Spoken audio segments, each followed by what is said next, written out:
প্রথমেই ঠাকুর মা ও স্বামীজিকে সশ্রদ্ধ প্রণাম জানিয়ে আজকে শ্রী শ্রী রামকৃষ্ণ কথামৃত থেকে চতুর্থ খণ্ডের তৃতীয় পরিচ্ছেদ শুরু করছি।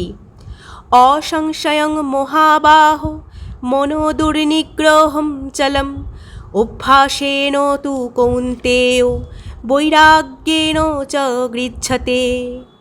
তীব্র বৈরাগ্য ও বদ্ধ জীব। বিজয় বলছেন, বদ্ধ জীবের মনের কী অবস্থা হলে মুক্তি হতে পারে? তখন ঠাকুর বলছেন, ঈশ্বরের কৃপায় তীব্র বৈরাগ্য হলে এই কামিনী কাঞ্চনের আসক্তি থেকে নিস্তার হতে পারে। তীব্র বৈরাগ্য কাকে বলে? হচ্ছে হবে ঈশ্বরের নাম করা যাক, এসব মন্দ বৈরাগ্য।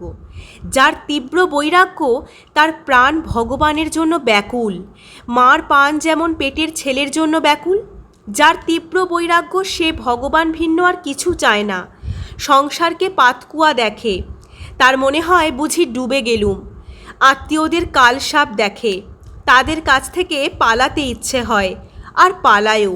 বাড়ির বন্দোবস্ত করি, তারপর ঈশ্বর চিন্তা করব, এ কথা ভাবেই না। ভিতরে খুব রোগ। তীব্র বৈরাগ্য কাকে বলে? একটি গল্প শুনুন। এক দেশে অনাবৃষ্টি হয়েছে। চাষিরা সব খানা কেটে দূর থেকে জল আনছে।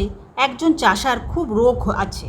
সে একদিন প্রতিজ্ঞা করলে যতক্ষণ না জল আসে খানার সঙ্গে আর নদীর সঙ্গে এক হয়, ততক্ষণ খানা খুঁড়ে যাবে। এদিকে স্নান করবার বেলা হলো। গৃহিণী মেয়ের হাতে তেল পাঠিয়ে দিল। মেয়ে বললে, বাবা বেলা হয়েছে, তেল মেখে নিয়ে ফেলো। সে বললে, তুই যা, আমার এখন কাজ আছে।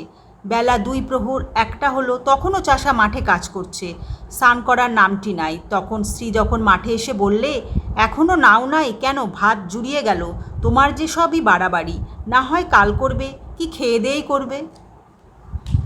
গালাগালি দিয়ে চাষা কোদাল হাতে করে তাড়া করলে, আর বললে, তোর আক্কেল নেই? বৃষ্টি হয় নাই, চাষবাস কিছুই হলো না, এবার ছেলেপুলে কি খাবে? না খেয়ে সব মারা যাবি। আমি প্রতিজ্ঞা করেছি মাঠে আজ জল আনবো, তবে আজ নাওয়া খাওয়ার কথা কব। স্ত্রী গতিক দেখে দৌড়ে পালিয়ে গেল। চাষা সমস্ত দিন হাড় ভাঙা পরিশ্রম করে সন্ধ্যার সময় খানার সঙ্গে নদীর যোগ করে দিলে। তখন একধারে বসে দেখতে লাগলো যে নদীর জল মাঠে কুলকুল করে আসছে। তার মন তখন শান্ত আর আনন্দে পূর্ণ হলো। বাড়ি গিয়ে স্ত্রীকে ডেকে বললে, নে এখন তেল দে আর একটু তামাক সাজ। তারপর নিশ্চিন্ত হয়ে নিয়ে খেয়ে সুখে ভোস ভোস করে নিদ্রা যেতে লাগলে। এই রোগ তীব্র বৈরাগ্যের উপমা। আর একজন চাষা, সেও মাঠে জল আনছিল। তার স্ত্রী যখন গেল আর বললে, অনেক বেলা হয়েছে, এখন এসো, এত বাড়াবাড়িতে কাজ নেই। তখন সে বেশি উচ্চবাচ্য না করে কোদাল রেখে স্ত্রীকে বললে, তুই যখন বলছিস তো চল। সকলের হাস্য। সে চাষার আর মাঠে জল আনা হলো না। এটি মন্দ বৈরাগ্যের উপমা। খুব রোগ না হলে চাষার যেমন মাঠে জল আসে না, সেইরূপ মানুষেরও ঈশ্বর লাভ হয় না। এই ছিল আজকে ঠাকুরের কথা। ওম স্থাপকায় চ ধর্মস্য সর্বধর্ম স্বরূপিণে অবতারো বরিষ্ঠায় রামকৃষ্ণায় তে নমঃ। জননীং শারদাং দেবীং রামকৃষ্ণং জগদ্গুরুং পাদপদ্মে ত্রয়োষিত্বা প্রণমামি মুহুর্মুহুঃ।